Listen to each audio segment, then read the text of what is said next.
रोल्पा जिल्लाको सबैभन्दा दुर्गम भनेर चिनिने रोल्पाकै कर्णाली भनेर चिनिने ठाउँ चाहिँ हाम्रो गाउँठाउँ यस्तो छ है साथीहरू। आज चाहिँ तपाईँहरूलाई छोटो भिडियो बनाएर देखाउँदैछु, हेर्नु होला अनि आफ्नो प्रतिक्रिया दिनु होला साथीहरू। यो हो गाडी हिँड्ने रोड है हाम्रो गाउँतिर।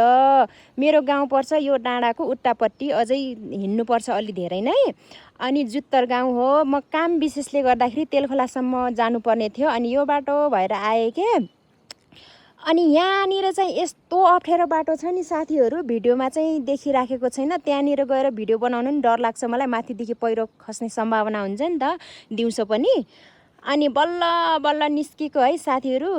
देख्दामा चाहिँ पहिरो गएको जस्तो त्यस्तो अप्ठ्यारो देखिँदैन, तर भित्र खोल्सा छ कि साथीहरू। त्यहाँ ठुलो पानी पनि बगिराखेको छ।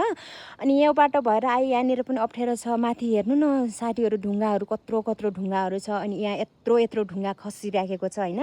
अनि तेलखोला पुगेर अब चाहिँ म फेरि यतातिर रिटर्न यो बाटो हुँदै घरतिर फर्किन लागेको छु। अनि के साथीहरू, बर्खा लाग्न बित्तिकै के यो ठाउँमा चाहिँ जहिले पनि यस्तै हो कि हरेक वर्ष हरेक साल यस्तै हो। हिउँदोमा पनि अलिकति ठुलो पानी पर्यो भने चाहिँ यस्तै हुन्छ के, बाटो ब्लक हुन्छ। अनि के सरकारलाई पनि के दोष दिनु र है। हाम्रो ठाउँको भूगोल हेर्नु न साथीहरू, पहिरो जाने जम्मै पहिरो जाने खालको है। अब के भन्नु है, अब सरकारलाई पनि के दोष दिनु होइन। अब बरु स्थानीय सरकारबाट होइन यो काम यो सफा गर्नु अनि यो बनाउनु चाहिँ ढिला सुस्ती हुनसक्छ, उसलाई चाहिँ दोष दिन मिल्यो है।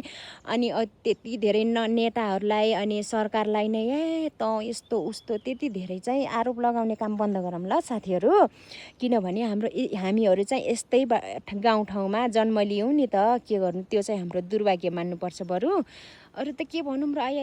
हात पाटिसक्यो तपाईँहरूलाई देखाउँदा देखाउँदा। अब जानुपर्छ गाइस, कसरी जाने होला म सोच्दैछु।